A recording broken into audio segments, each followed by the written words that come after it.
नमः शिवाय शिवजी सदा सहाय। ओम नमः शिवाय गुरुजी सदा सहाय। आज हम 5वां, 6वां, 7वां और 8वां अध्याय सुनेंगे इकट्ठे, इसलिए क्योंकि ये छोटे छोटे हैं। 5वां अध्याय, लिंग पूजन का रहस्य।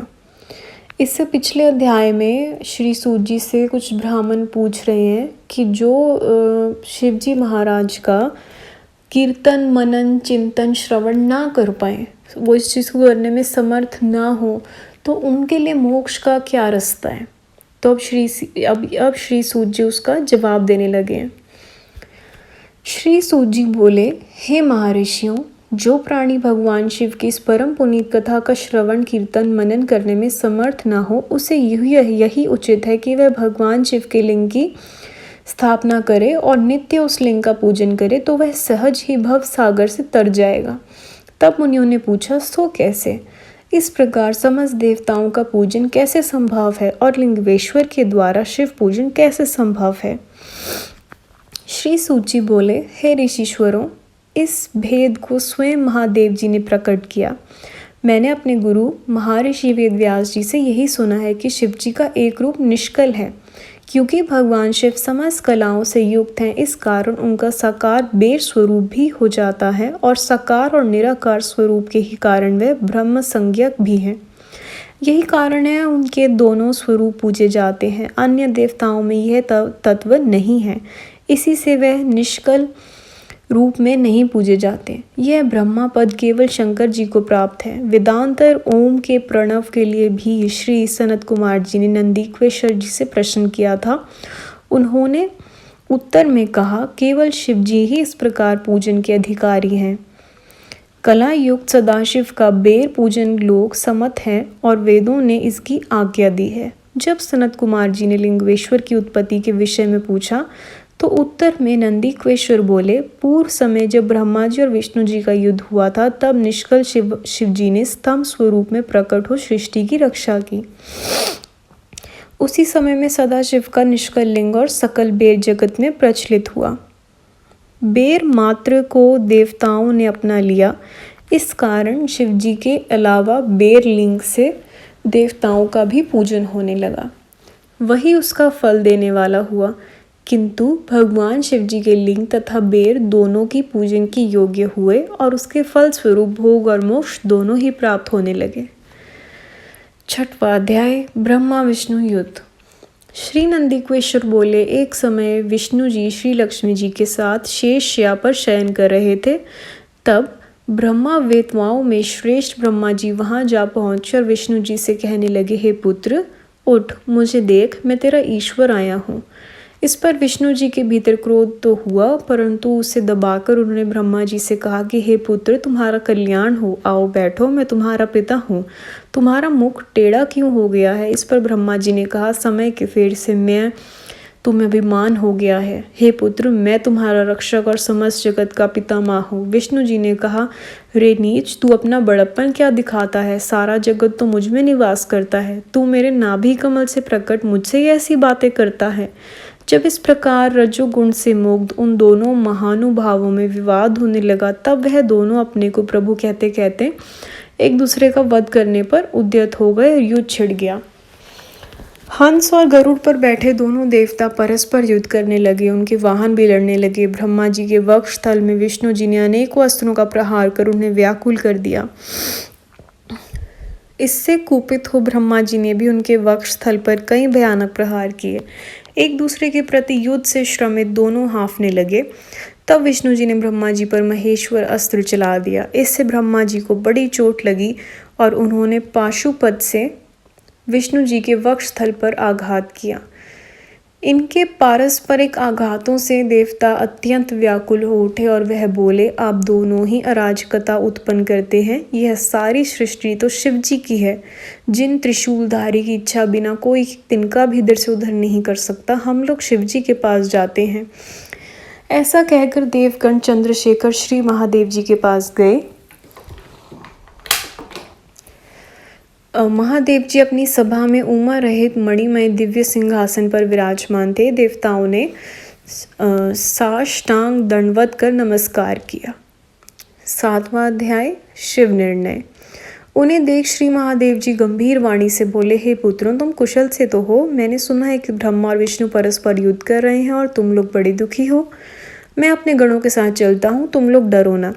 यह कहकर शिवजी ने अपना 100 गणों को वहां चलने की आज्ञा दी और स्वयं अपने भद्र रथ पर आरूढ़ होकर चले। देवताओं सहित इंद्र भी उनके साथ हुए। वहां पहुंच शिवजी आकाश मंडल में छिपकर ब्रह्मा और विष्णु का युद्ध देखने लगे। शिवजी ने देखा कि ब्रह्मा और विष्णु परस्पर एक दूसरे के वध की इच्छा से माहेश्वर और पाशुपत अस्त्र का प्रयोग कर रहे हैं, जिनके प्रयुक्त होते ही त्रैलोक्य भस्म हो जाता है। तब प्रलय के इस रूप को देख निष्कल शिवजी से रहा न गया और उनका युद्ध शांत करने के लिए महाअग्नि के तुल्य एक स्तंभ के रूप में उन दोनों के बीच में जा खड़े हुए। फिर तो उस महाअग्नि के प्रकट होते ही दोनों के अस्त्र स्वयं शांत हो गए। उस अद्भुत दृश्य को देखकर ब्रह्मा और विष्णु परस्पर कहने लगे कि ये इंद्रिय यातीत अग्नि स्वरूप स्तंभ क्या है, हमें इसका पता लगाना चाहिए। ऐसा निश्चय कर भगवान विष्णु ने शुकर का रूप धारण किया और उसके मूल को देखने के लिए नीचे चले गए। ब्रह्मा जी ने हंस का रूप धारण कर ऊपर गमन किया। विष्णु जी पाताल में बहुत दूर चले गए, परंतु स्तंभ का उन्हें कुछ भी पता न चला। तब वह फिर युद्ध भूमि में लौट आए। उधर ब्रह्मा जी ने आकाश में आकर केतकी का फूल देखा। उन्हें विश्वास हो गया कि हमने स्तंभ का अंत देख लिया। वह केतकी को फूल लिए विष्णु के पास आए। तब विष्णु ने उनका चरण पकड़ लिया। ब्रह्मा के छल को जानकर महादेव जी को वहां तत्क्षण प्रकट होना पड़ा और विष्णु ने उनका चरण पकड़ लिया। विष्णु महानता से महेश्वर प्रसन्न हो गए। उन्होंने कहा, हे विष्णु, तुम बड़े ही सत्यवादी हो, इसलिए मैं तुम्हें अपनी समानता प्रदान करता हूँ। 8वां अध्याय ब्रह्मा का अभिमान भंग। श्री नंदीकेश्वर बोले, तब महादेव जी ने ब्रह्मा पर क्रोधित हो अपनी बाहों के मध्य में भैरव नामक एक शक्ति प्रकट की, जिसने नमस्कार कर उनकी आज्ञा मांगी। शिवजी ने आज्ञा दी, तुम अपनी लपलपाती तलवार से ब्रह्मा की पूजा करो। यह आज्ञा पाते ही श्री भैरव देव जी ने ब्रह्मा जी के शीर के केश जा पकड़े और ब्रह्मा का मिथ्याभाषी 5वां सिर काट लिया। तत्पश्चात उनके सिरों को भी काट लेना चाहा। ब्रह्मा जी भैरव के चरणों में गिर गए।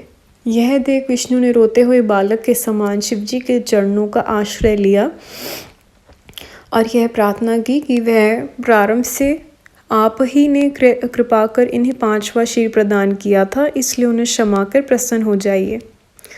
शिवजी की आज्ञा से भैरव ने ब्रह्मा को छोड़ दिया। फिर वह एक शीर कटे ब्रह्मा से बोले, तुमने अपनी प्रतिष्ठा और ईश्वर तत्व के लिए छल किया, इसलिए अब तुम सत्कार, स्थान और उत्सव से विहीन किए जाते हो। ब्रह्मा जी शिवजी को हे स्वामी, हे वरद कहकर अपना 5वां सिर मांगने लगे। ईश्वर ने कहा, अराजकता के भय से मैं विश्व स्थिति को बिगड़ने ना दूंगा। हे पुत्र, जो अपराधी है उन्हें तुम दंड दो, लोक मर्यादा का पालन करो। मैं तुम्हें वर देता हूँ कि आज से तुम गणों के आचार्य हुए, कोई भी यज्ञ तुम्हारे बिना पूर्ण न होगा। ब्रह्मा जी से ऐसा कहकर ईश्वर उस केतकी के पुष्प से बोले, रे मिथ्याभाषी केतक दुष्ट, तू भाग जा, तू मेरी पूजा के योग्य नहीं है। शिव गणों ने उसे दूर भगा दिया। केतक शिवजी की प्रार्थना करने लगा कि हे नाथ, मेरे पापों को दूर कीजिए, भला आपकी कृपा से क्या दुर्लभ है। शिवजी ने कहा, मेरा वचन मिथ्या नहीं होता। हम तो तुम्हें नहीं स्वीकार करेंगे, परंतु तू मेरे भक्तों के योग्य है और इस प्रकार तेरा भी जन्म सफल होगा और जहाँ मेरी मंडप रचना होगी उसका शीरमौर तू ही होगा। तब महादेव जी केतक, ब्रह्मा और विष्णु पर कृपा कर देवताओं में आए। देवताओं ने उनकी यथोचित पूजा की। शिवजी अपनी शोभित सभा में जा बैठे। अब ये अध्याय 8वां अध्याय यहाँ समाप्त होता है। अब तक इन चारों अध्यायों में यही स्टोरी थी कि मतलब इन जिस्ट कि विष्णु जी और ब्रह्मा जी लड़ रहे थे आपस में। फुल इनके जो वेपन्स होते थे उनसे लड़ रहे थे कि मैं बड़ा, और बहुत उससे नुकसान हो रहा था। तो सारे देव देवतियाँ शिव जी के पास गए कि ये सॉर्ट आउट कराओ। तो शिव जी ने जो उनका लिंग स्वरूप है बड़ा, वो दोनों के बीच ला के खड़ा कर दिया।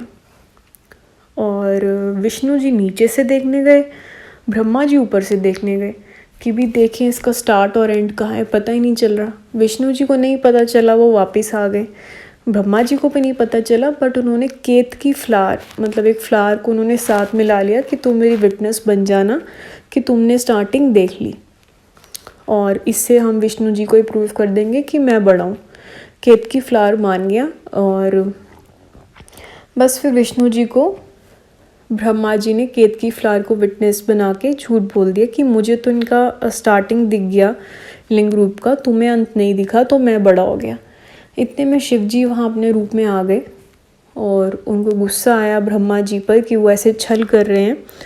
उन्होंने अपना भैरव रूप से उनका जो 5 सर थे, गुस्से में एक सर काट दिया, और विष्णु जी को उन्होंने प्रेज़ करी कि वो उनकी इतनी ह्यूमिलिटी से, इतनी ऑनेस्टी से बहुत इम्प्रेस्ड है, और वो उनको अपने समान जगह दे रहे हैं। और विष्णु जी ने फिर ब्रह्मा जी की तरफ से भी माफ़ी मांगी कि इनको भी बख्श दो। ब्रह्मा जी ने भी माफ़ी मांगी, फिर उन्होंने बख्श दिया, बट 5वां सर वापस नहीं किया। और उनको वरदान भी दिया कि चलो मेरा कर्ज तो नहीं हो सकता, बट ये वरदान है कि कोई भी यज्ञ ब्रह्मा जी के बिना पूरा नहीं होगा। केतकी फ्लावर को भी उन्होंने कर्ज करा था कि क्योंकि उन्होंने भी छलावा किया ब्रह्मा जी के साथ मिलके कि वो किसी भी पूजा में नहीं अब उनको चढ़ाया जाएगा उन तरह केतकी फ्लावर को। फिर केतकी फ्लावर का भी कर्ज रिवर्स करने के लिए उन्होंने बोला कि चलो सिर्फ शिव जी की पूजा में नहीं चढ़ाया जाएगा, बाकी सब देव देवियों की पूजा में चढ़ाया जा सकता है। अगला अध्याय, अगली वीडियो। ओम नमः शिवाय।